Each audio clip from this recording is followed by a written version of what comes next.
આ ફિલ્મ જોશો એટલે એક વસ્તુની ગેરંટી હું આપું છું કે ચેતન દહિયા અને હેમાંગ દવે આ બે લોકો જ્યારે સ્ક્રીન પર આવશે, જો કે બે સાથે જ આવે છે જ્યારે પણ આવે છે ત્યારે જ્યારે આ જોડે સ્ક્રીન પર આવશે ને તમે હસશો. આ બંને પાસે જે લખાણ આવ્યું છે, જે વન લાઇનર આવ્યા છે, ખૂબ સરસ છે. પછી આ બંનેએ જે રીતે પરફોર્મ કર્યું છે, જે લેન્ડિંગ કરાવ્યા છે વન લાઇનરને, ખૂબ સરસ રીતે કરાવ્યા છે. એટલે જ્યારે આ જોડી આવશે ત્યારે તમને હસવું આવશે. આ વાત એક કન્ફર્મ છે અને આ ગેરંટીવાળી વાત છે. બીજી એક વસ્તુ મને જે ના ગમીને એ તમને કહું તો એક તો શેખર શુક્લા અને હેમિન ત્રિવેદી આ બંનેને પણ સ્ક્રીન સ્પેસ આપવાની જરૂર હતી અને એ બંને માટે પણ ખૂબ સરસ વન લાઇનર લખવાની જરૂર હતી.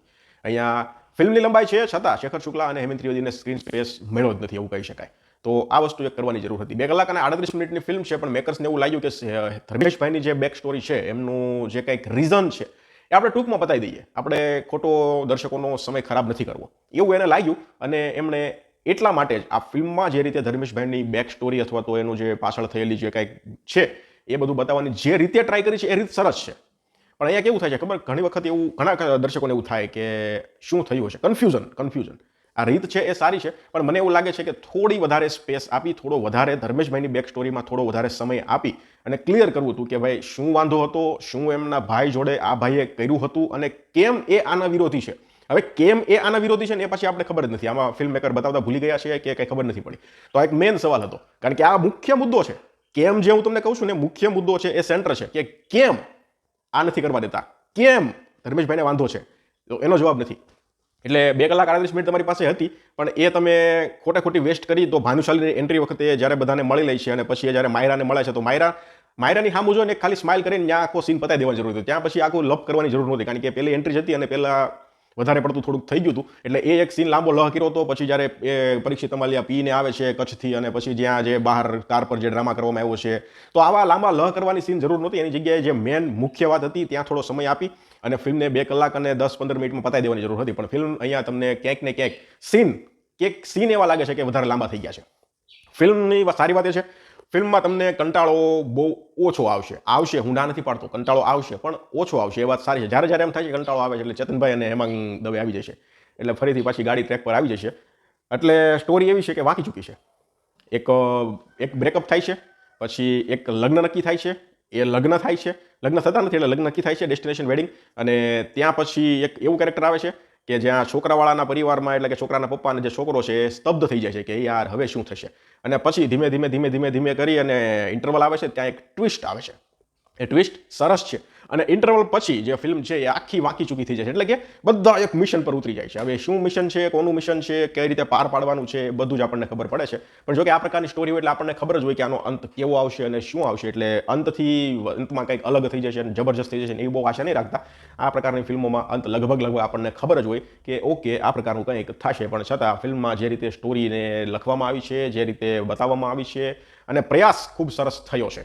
હા, તમને પ્રિડિક્ટેબલ લાગી શકે છે પણ પ્રયાસ ખૂબ સરસ છે. એક્ટિંગ પરીક્ષિત તમાલિયા ગુજરાતીમાં ખરેખર ગજબના એક્ટર છે.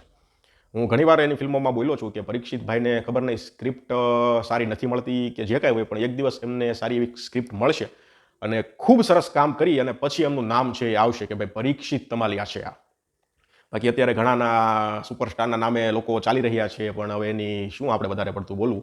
ઘણા આપણા ગુજરાતીમાં રિયલ સુપરસ્ટાર છે જેને હજુ લગભગ કોઈ ઓળખતું નથી. એમાં એક નામ હું પરીક્ષિત તમાલિયાનું લઈશ. એમની એક્ટિંગ ખરેખર હું દિલથી કહું છું, મને પરીક્ષિતભાઈની એક્ટિંગ ખૂબ સરસ લાગી. એના પછી જે માયરા છે, ખૂબ સરસ કામ કર્યું છે. લગભગ એ ગુજરાતીમાં પહેલીવાર છે, પણ એ જે સુંદર દેખાય છે, પ્લસ એમની ખાલી દેખાવ પૂરતા દેખાય એવું નથી. એમની એક્ટિંગ પણ ખૂબ સરસ છે, એમના એક્સપ્રેશન પણ ખૂબ સરસ છે, એમની ડાયલોગ ડિલિવરી પણ ખૂબ સરસ છે અને ઓફકોર્સ આખી ફિલ્મમાં એ હોટ લાગે છે. એટલે માયરાનું જે કેરેક્ટર છે એમની એક્ટિંગ પણ ખૂબ સરસ છે. પૂજા જોશીની વાત કરીએ તો એઝ યુઝ્યુઅલ ઓકે છે. અને બાકી જેટલા બહુ ઘણા બધા કલાકારો છે, એટલે બધાનું કામ સારું છે. પણ પરીક્ષિતભાઈનું અને જે માયરાનું કેરેક્ટર છે આ બંનેનું કામ ખૂબ સરસ છે. અને કોમેડીમાં તમને આગળ કીધું ચેતન દયા અને હેમાંગ દવે. બાકી જો તમને વાત કરું તો જે રોમેન્ટિક સોંગ છે એ ખૂબ સરસ છે, સાંભળવાની મજા આવે છે અને એવું થાય છે કે ચાલો બીજી વાર આપણે યુટ્યુબમાં સર્ચ કરી અને એ સાંભળીએ.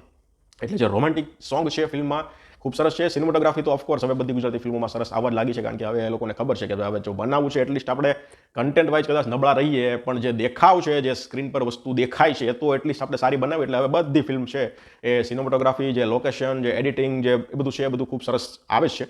તો આમાં પણ એવું જ છે. અને ફિલ્મ ફેમિલી સાથે જોવા એવી છે, કોઈ જ પહેલાં ડાયલોગ નથી, કોઈ જ પહેલાં સીન નથી, અને આખી ફેમિલી સાથે બેસીને જોઈ શકે એવી ફિલ્મ છે. હું રેકમેન્ડ કરીશ કે જ્યારે ફિલ્મ OTT પર આવે ત્યારે તમે એકવાર ટ્રાય કરજો, ખરેખર તમને ફિલ્મ ગમશે. હું એમ નહીં કહું કે ઓવર ધ ટોપ છે, આઉટ ઓફ ધ બોક્સ છે, પણ છતાં તમારો જે ટાઈમ છે તમને એમ થશે કે ચાલો મેં 2.5 કલાક ખર્ચ્યા છે આની પાછળ, એ મારા વેસ્ટ તો નથી ગયા. એટલે જો હજી તમે જોવાની બાકી હોય, તમારા આજુબાજુ થિયેટરમાં ચાલતી હોય તો એકવાર ટ્રાય કરજો, ફેમિલી સાથે જોવા જજો. ફિલ્મ જોવાની તમને મજા તો આવશે.